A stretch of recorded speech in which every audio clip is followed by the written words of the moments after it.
بسم اللہ الرحمن الرحیم۔ السلام علیکم۔ وہ سوار جس نے مجھے چٹان میں چھپا ہوا دیکھا تھا، اگر مجھے قتل کر دیتا تو بہت اچھا ہوتا۔ اس نے میری جان بخشی کر کے مجھ پر بہت بڑا ظلم کیا ہے۔ اگر میرے پاس تلوار ہوتی تو میں اپنے آپ کو ختم کر لیتا۔ میں نے اپنے رسول صلی اللہ علیہ وآلہ وسلم کے 3 مجاہدوں کو قتل کیا ہے۔ داؤد نے اسے کہا، تم زندہ رہو گے، یہ اللہ کی رضا ہے کہ تم مرے نہیں۔ میدان جنگ سے تم زندہ نکل آئے ہو، تمہارے پاس خودکشی کرنے کے لیے کوئی ہتھیار نہیں۔ اس سے یہ ظاہر ہوتا ہے کہ اللہ نے تمہیں کوئی نیکی کا کام کرانے کے لیے زندہ رکھا ہے۔ اللہ نے تمہیں موقع دیا ہے کہ گناہ کا کفارہ ادا کر دو۔ تم مجھے یہ بتاؤ کہ صلاح الدین ایوبی کے متعلق مجھے جو بری بری باتیں بتائی گئی تھیں وہ سچی ہیں یا جھوٹی؟ داؤد نے جواب دیا، بالکل جھوٹی۔ بات صرف یہ ہے کہ صلاح الدین ایوبی صلیبیوں کو یہاں سے نکال کر اللہ کی حکمرانی قائم کرنا چاہتا ہے۔ سیف الدین اور اس کے دوست اپنی اپنی بادشاہی کے خواہشمند ہیں۔ انہوں نے صلیب کے پجاریوں کے ساتھ گہری دوستی کر لی ہے اور ان کی مدد سے یہ سب صلاح الدین ایوبی کے خلاف لڑنے آئے تھے۔ داؤد نے اسے پوری تفصیل سے بتایا کہ صلاح الدین ایوبی کیا ہے اور کیا ارادے رکھتا ہے۔ موصل کے حکمران سیف الدین کے متعلق اسے بتایا کہ وہ اتنا عیاش ہے کہ میدان جنگ میں بھی عیاشی کا سامان ساتھ لے گیا تھا۔ سپاہی نے داؤد سے پوچھا، مجھے یہ بتاؤ کہ میں صلاح الدین ایوبی کے ان 3 سپاہیوں کے خون کا خراج کس طرح ادا کر سکتا ہوں؟ اگر یہ بوجھ میرے دل سے نہ اترا تو میں بہت بری موت مروں گا۔ اگر مجھے کہو تو میں والی موصل سیف الدین کو قتل کر دوں۔ داؤد نے کہا، ایسی بھی کوئی ضرورت نہیں، تم پسند کرو گے کہ میں تمہارے ساتھ چلوں؟ سپاہی نے پوچھا، تم کون ہو؟ میں نے تو یہ تم سے پوچھا ہی نہیں کہ تمہارا نام کیا ہے اور تم کہاں سے آئے ہو اور کہاں جا رہے ہو؟ میرا نام حارث ہے، میں موصل جا رہا ہوں۔ داؤد نے جھوٹ بولا، وہیں کا رہنے والا ہوں، جنگ کی وجہ سے میں راستے سے دور جا رہا ہوں۔ اگر تمہارا گاؤں راستے میں پڑتا ہے تو وہاں رکوں گا۔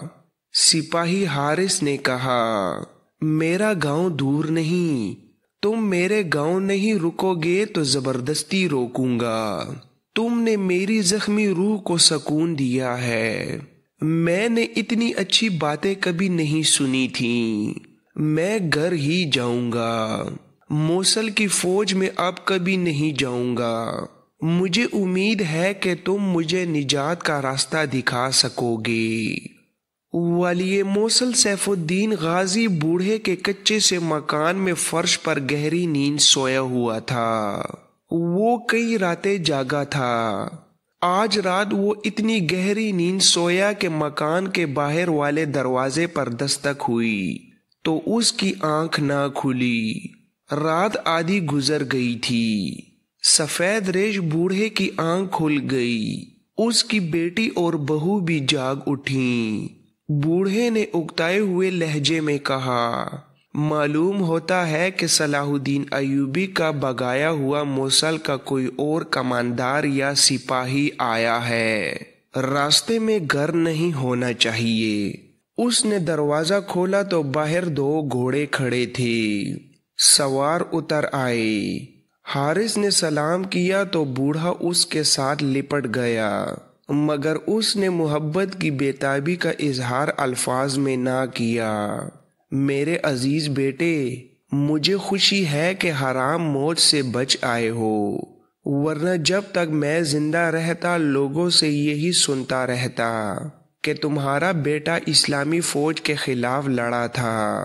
اس نے اپنے بیٹے کے ساتھ آئے داؤد کے ساتھ ہاتھ ملایا۔ داؤد کچھ کہنے لگا تھا کہ بوڑھے نے اپنے ہونٹوں پر انگلی رکھ دی اور سرگوشی میں کہا، تمہارا بادشاہ اور سالار اعلیٰ سیف الدین غازی اندر سویا ہوا ہے، گھوڑے خاموشی سے دوسری طرف لے جا کر باندھ دو اور اندر آ جاؤ۔ حارث نے حیرت سے کہا، سیف الدین غازی یہاں کیسے آ گیا ہے؟ بوڑھے نے سرگوشیوں میں جواب دیا، شکست کھا کر اندر چلو۔ گھوڑے دوسری طرف سے اندر لے جا کر باندھ دیے گئے۔ داؤد اور حارث کو بوڑھا اندر لے گیا۔ حارث ہی اس کا وہ سپاہی بیٹا تھا جس کے متعلق اس نے سیف الدین کو بتایا تھا۔ حارث داؤد کو اسی کمرے میں لے گیا جہاں اس کی بیوی اور جوان بہن تھی۔ اس نے باپ سے کہا، اس کا نام داؤد ہے، اس سے بہتر اور کوئی دوست نہیں ہو سکتا۔ بوڑھے نے داؤد سے پوچھا، کیا تم بھی بھاگ کر آئے ہو؟ داؤد نے جواب دیا، میں فوجی نہیں ہوں، موصل جا رہا ہوں، جنگ نے مجھے راستے سے ہٹا دیا تھا۔ حارث مل گیا تو میں اس کے ساتھ چل پڑا۔ حارث نے اپنے باپ سے پوچھا، مجھے یہ بتاؤ کہ والی موصل ہمارے گھر میں کیسے آیا ہے؟ سفید ریش باپ نے اسے بتایا کہ وہ کس طرح آیا ہے۔ آج رات ہی آیا ہے، اس کے ساتھ ایک نائب سالار اور کماندار تھا، ان دونوں کو اس نے کہیں بھیج دیا ہے۔ میرے کانوں میں اس کے یہ الفاظ پڑے تھے کہ فوج کو یکجا کرو اور مجھے بتاؤ کہ میں موصل آ جاؤں یا ابھی چھپا رہوں۔ میں اس وقت دروازے کے قریب تھا، ابھی تو وہ اتنا ڈرا ہوا ہے کہ مجھے کہہ رہا تھا کہ کسی کو پتہ نہ چلنے دوں کہ یہ یہاں ہے۔ میں اپنے تجربے کی بنا پر کہہ سکتا ہوں کہ اس کا ارادہ صلاح الدین ایوبی کے خلاف لڑنے کا ضرور ہے۔ اپنے کماندار کو اس نے موصل کی بجائے کسی اور طرف بھیجا ہے۔ حارث نے کہا، میں اسے قتل کر دوں گا، اس نے مسلمان کو مسلمان کے خلاف لڑایا ہے۔ اللہ اکبر کے نعرے لگانے والوں نے ایک دوسرے کا خون بہایا ہے، مجھے پاگل کیا ہے۔ وہ غصے سے بے قابو ہو کر اٹھا۔ دیوار کے ساتھ اس کے باپ کی تلوار لٹک رہی تھی۔ وہ اٹھائی تو باپ نے پیچھے سے اسے دبوچ لیا اور داؤد نے اس کا بازو پکڑ لیا۔ حارث بے قابو ہوا جا رہا تھا۔ باپ نے اسے کہا کہ پہلے میری بات سن لو۔ داؤد نے بھی اسے روکا اور کہا کہ ایسے فیصلے کرنے سے پہلے سوچ لینا اچھا ہوتا ہے۔ ہم اسے قتل کر کے ہی چین کا سانس لیں گے، لیکن پہلے آپس میں صلاح مشورہ کر لیں۔ حارث مان تو گیا لیکن پھنکار رہا تھا۔ غصے کی شدت سے اس کی آنکھیں سرخ ہو گئی تھیں۔ بوڑھے نے اپنے بپھرے ہوئے بیٹے کو بٹھا کر کہا، اسے قتل کرنا کوئی مشکل کام نہیں، وہ گہری نیند سویا ہوا ہے، اسے تو میرے یہ ناتواں بازو بھی قتل کر سکتے ہیں۔ اس کی لاش کو چھپایا بھی جا سکتا ہے، مگر اس کے جو دو ساتھی گئے ہیں وہ ہمیں چھوڑیں گے نہیں، وہ ہمیں شک میں پکڑ لیں گے۔ تمہاری جوان بیوی اور جوان بہن کے ساتھ بہت برا سلوک کریں گے۔ اگر ہم انہیں بتائیں گے کہ والی موصل چلا گیا ہے تو وہ نہیں مانیں گے، کیونکہ اس نے انہیں کہا ہے کہ وہ یہیں واپس آئیں۔ حارث نے کہا، معلوم ہوتا ہے کہ آپ سیف الدین کو سچا سمجھتے ہیں، آپ مسلمان کے خلاف مسلمان کی لڑائی کو بھی جائز سمجھتے ہیں۔ بوڑھے نے کہا، یہ بھی ایک وجہ ہے کہ میں اسے اپنے گھر میں قتل نہیں کرنا چاہتا۔ میں نے اسے صاف الفاظ میں بتا دیا ہے کہ میں اسے سچا نہیں سمجھتا۔ اس نے مجھے کہا کہ تم صلاح الدین ایوبی کے حامی معلوم ہوتے ہو۔ اس نے مجھے یہ لالچ بھی دیا ہے کہ اگر تمہارا بیٹا جنگ میں مارا گیا تو اس کے عوض بہت رقم دوں گا۔ میں نے اسے کہا کہ میں اپنے بیٹے کی شہادت کا خواہش مند ہوں، حرام موت یا رقم کا نہیں۔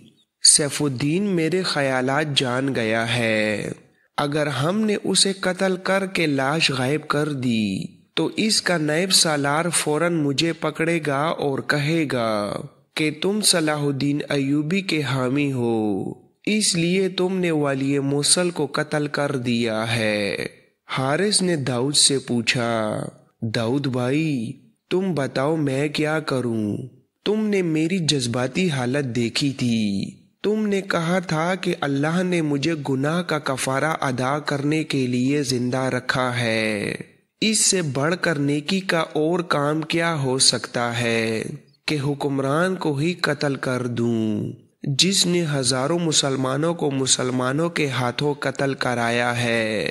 تم دانشمند انسان ہو۔ داؤد نے کہا، اس ایک آدمی کو قتل کرنے سے کچھ حاصل نہ ہوگا، اس کے دوست بھی ہیں جو حلب میں ہیں اور حران میں بھی، ان کے بہت سے سالار ہیں اور ان کی 3 فوجیں ہیں۔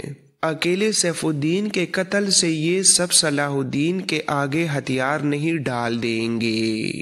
ہتھیار ڈلوانے کا طریقہ اور ہوتا ہے، اس کے لیے یہ ضروری ہے کہ ان سب کو میدان جنگ میں ایسا بے بس کر دیا جائے کہ یہ ہتھیار ڈال دیں اور صلاح الدین ایوبی کی شرائط ماننے پر مجبور ہو جائیں۔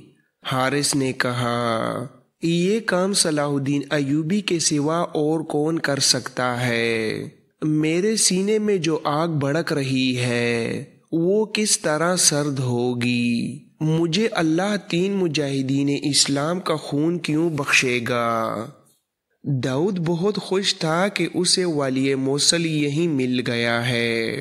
وہ حارث اور اس کے باپ کو یہ بتانے سے جھجک رہا تھا کہ وہ جاسوس ہے۔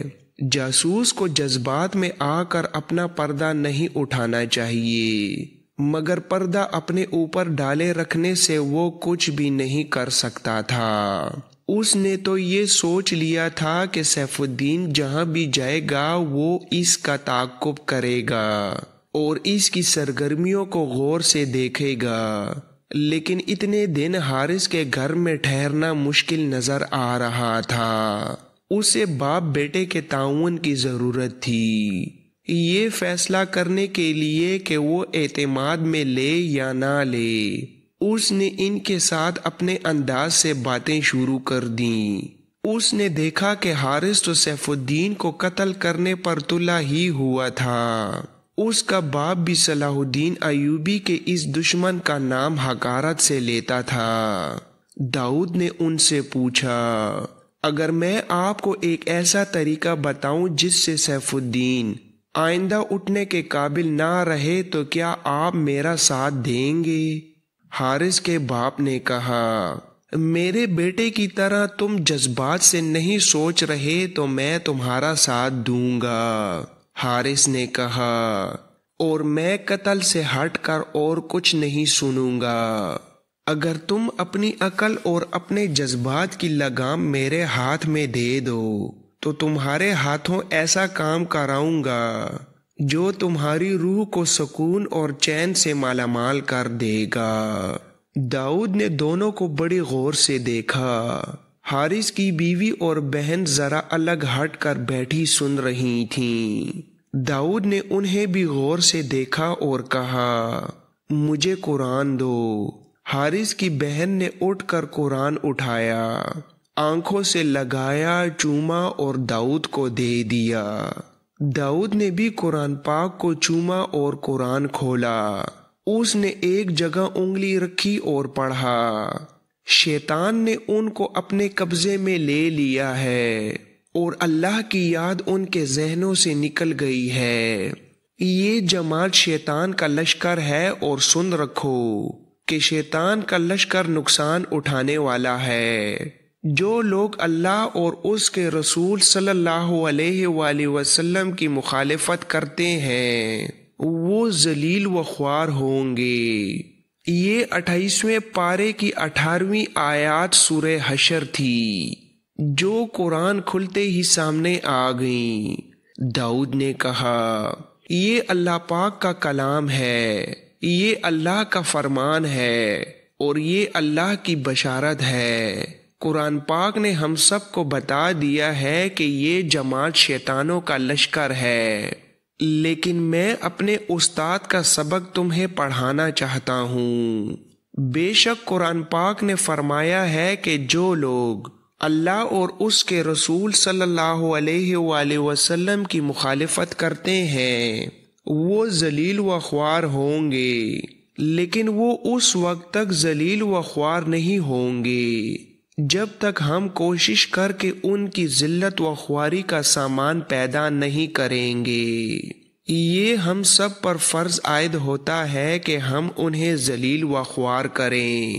اس نے قرآن پاک دونوں ہاتھوں پر رکھ کر آگے کیا اور سب سے کہا، سب اپنا اپنا دایاں ہاتھ اللہ کے اس پاک کلام پر رکھو اور کہو تم راز سے پردہ نہیں اٹھاؤ گے اور دشمن کو شکست دینے میں اپنی جانیں قربان کر دو گے۔ سب نے، جن میں دونوں خواتین بھی شامل تھیں، قرآن پاک پر ہاتھ رکھ کر قسم کھائی۔ داؤد نے کہا، اللہ سبحانہ و تعالی نے قرآن پاک تمہاری زبان میں اتارا ہے، تم اس مقدس کتاب کا ایک ایک لفظ سمجھتے ہو۔ اگر تم نے اس قسم سے انحراف کیا تو اس کی سزا قرآن پاک میں لکھی ہوئی ہے، تم بھی اسی ذلت و رسوائی میں پھینک دیے جاؤ گے جو شیطان کے لشکر کے مقدر میں لکھی ہوئی ہے۔ بوڑھے نے حیرت زدہ آواز میں داؤد سے پوچھا، تم کون ہو؟ تم کسی بہت بڑے عالم کے شاگرد معلوم ہوتے ہو۔ داؤد نے کہا، میرے پاس کوئی علم نہیں، میرے پاس عمل ہے۔ میں قرآن کی روشنی میں جان ہتھیلی پر رکھ کر یہاں آیا ہوں۔ یہ سبق مجھے کسی عالم نے نہیں بلکہ صلاح الدین ایوبی نے دیا ہے۔